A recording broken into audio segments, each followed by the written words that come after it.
So dear UzReport World viewers, welcome to our studio. We have a special guest today, Acting Mission Director, Mrs. Rebecca Black, and we have a special interview today. Mrs. Rebecca, welcome to our studio. We are glad to see you here today. Thank you very much. I'm very pleased to be invited. So very happy to join you. You're welcome. Mrs. Black, I have several questions to you, if you don't mind. And my first question is, Uzbekistan has joined the International Plant Protection Convention quite recently, which is supported by U.S. Agency for International Development. Could you please tell us more about the convention? Okay.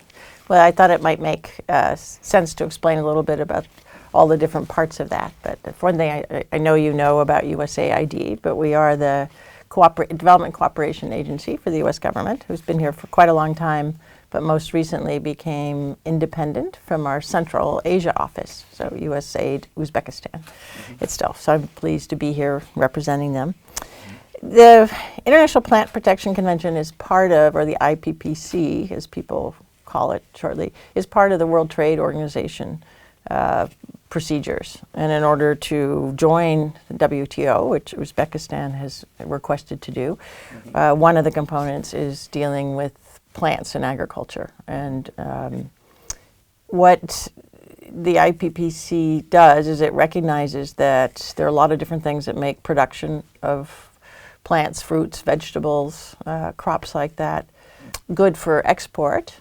One of them is making sure that there isn't an exchange of bad pests or funguses or things that would hurt other crops.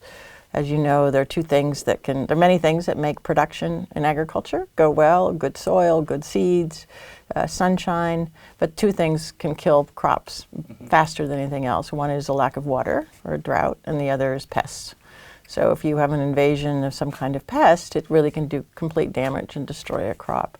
That's of great concern, not only to the farmer, who may lose their crop, but if some of that, if something gets sent to another country that has a kind of pest or a kind of disease, then it can spread very easily somewhere else. And this has happened. There have been a number of cases around the world where some product has ended up in another country and it's destroyed the entire crop. So this whole convention, which means kind of a regulatory procedure, is about trying to protect the spread of those kinds of diseases. So that's really important, with the hope, and Uzbekistan farmers hope that they can find an export market for their products as well as here. So in order to do that, the country had to participate in this convention. The other part of it is that sometimes in the whole trade negotiations, some countries may use unfair barriers, we call them non-tariff barriers, which mean they're not based on just tariffs, but there are other issues. A lot of regulation around quality, around standards, and in the case of plants and crops, if you don't have an international standard, then different countries can interpret it very differently. So part of this convention is saying that Uzbekistan agrees to international standards. It has its own right as a sovereign country to to follow its protocol, but it has to follow international standards and procedures for assessing whether there are pests or some kind of disease in their crops. So it's accepted, and other countries can't refuse without that same kind of agreement of using the same standard.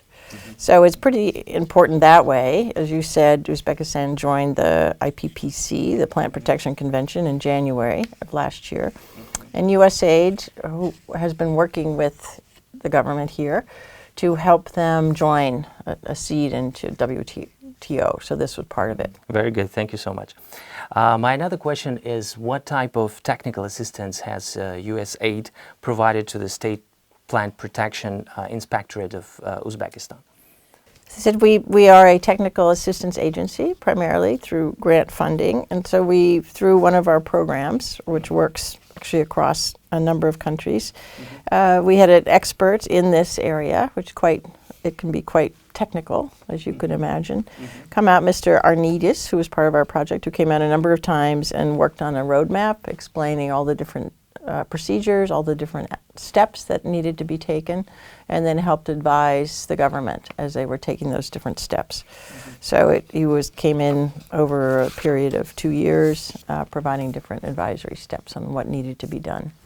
as we are continuing to do. We have an advisor, a couple of advisors in the government here on different aspects, but one in particular working on the WTO ascension. And so he was an assistant helping with that process, particularly around this piece.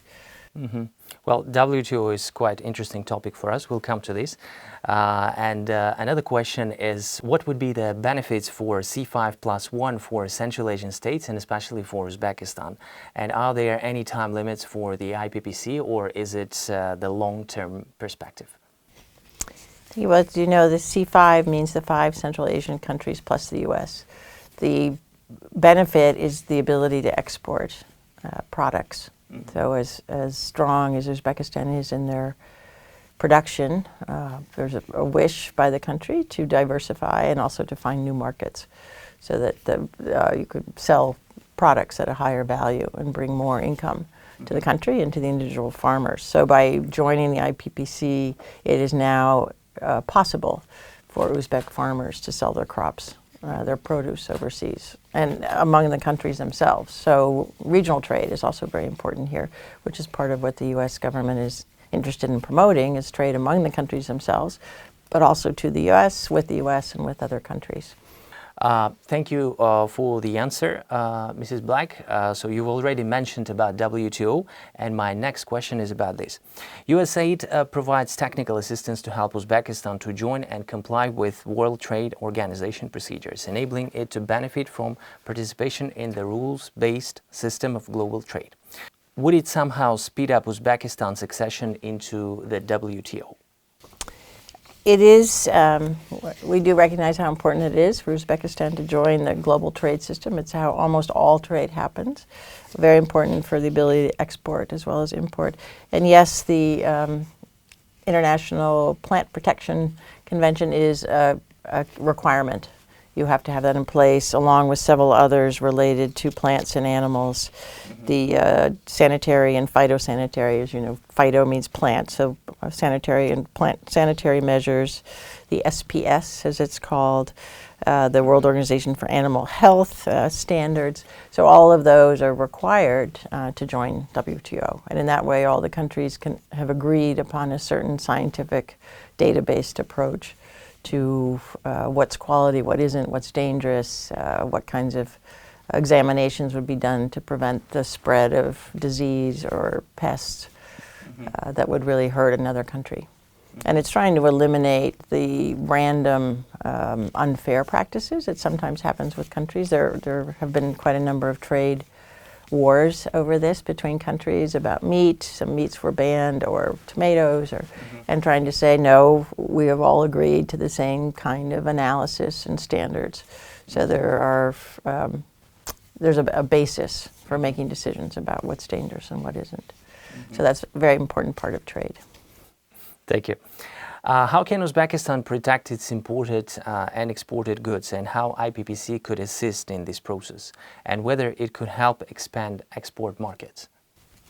Well, the hope is with this agreement in place and this agreement about using the standards that only products that are certified not to contain certain diseases or certain pests would be exported. So other countries can be assured that they're not going to threaten their own crop production by bringing in Uzbek's oranges or strawberries or things like that, and then threaten the strawberry production in the U.S., for instance, because they know that it's been cleared that it doesn't have the kind of pests that would spread. At the same time, the kind of imports that Uzbekistan may want to do protects the farmers here from getting alien species or invasive diseases or pests that could thrive. In some countries, as we know, different species find a much more hospitable environment. So it really protects the farmers here, so they don't suddenly find a new kind of insect or bug on their plant that's very happy to be spreading all over the country and destroying crops. So it works both ways. It creates a market. It now says to other countries that Uzbek products are safe. They've been through the certification process to export, and the same for imports. Thank you so much. This is Rebecca. So we would like to know, and I think our UzReport World viewers would be interested to know, how long have you been working here in Uzbekistan? Well, I have a bit of a special case. I was with USAID for 25 years, so not to say I'm old, but I have a lot of experience. And it was very important for the US government to show this new commitment, renewed, rejuvenated commitment to Uzbekistan by setting up an independent mission. Unfortunately, we didn't have someone immediately available, so they asked me to come and start things moving. So that's why I'm here. I started working in October. I've been here since November, and we'll be helping move things along. We're working on a strategy for what USAID should be doing and can do, where we have a comparative advantage to other donors. We've been doing a lot of consultations with the government, with other donors, with other partners, to find out what are the priorities and how USAID, we all work a little bit differently, donors. So it's how our particular way of working, which is through grants, but also with implementing partners, both nonprofit and for-profit. So where we could really fit the best. So we're doing that. We're also increasing our staff dramatically. There'll be many more Americans and local staff starting in the summer, which will help USAID have a much bigger presence here. And we'll be able to develop relationships and really understand the context much better with more staff. So that's been really key, as well as doing all the regular business of working with the embassy and our other US government colleagues, as well as Uzbeks and everybody else. So it's been a great privilege for me to be part of that brand new setting up process of establishing a new mission, expanding. So I've been and to be in Uzbekistan, which is a wonderful, fascinating country that is trying to do so much so quickly, and trying as a country, as a cooperation country, we're very interested in what's happening here and care very much that things go as smoothly forward as possible, which is why we have a range of programs from agriculture to governance and democracy to education and health, all of which we think are key components to the growth and prosperity of a just society in the future. Yeah, thank you so much, Mrs. Rebecca. It's our pleasure. Thanks for the informative interview. Hope to see you again, and I'm sure your great contribution will definitely help to all these fields you mentioned. Thank you. Well, we hope to keep the number of bugs and insects out of the crops and perhaps out of the city as well. But thank you very much. It was a great pleasure to participate with you, and wishing all the luck to Uzbekistan as it moves down the path towards accession to WTO. Thank you so much. Yeah, that's very important for us. Dear UzReport World viewers, we had a special guest today, Acting Mission Director Rebecca Black in our studio. Thanks for your time, and goodbye.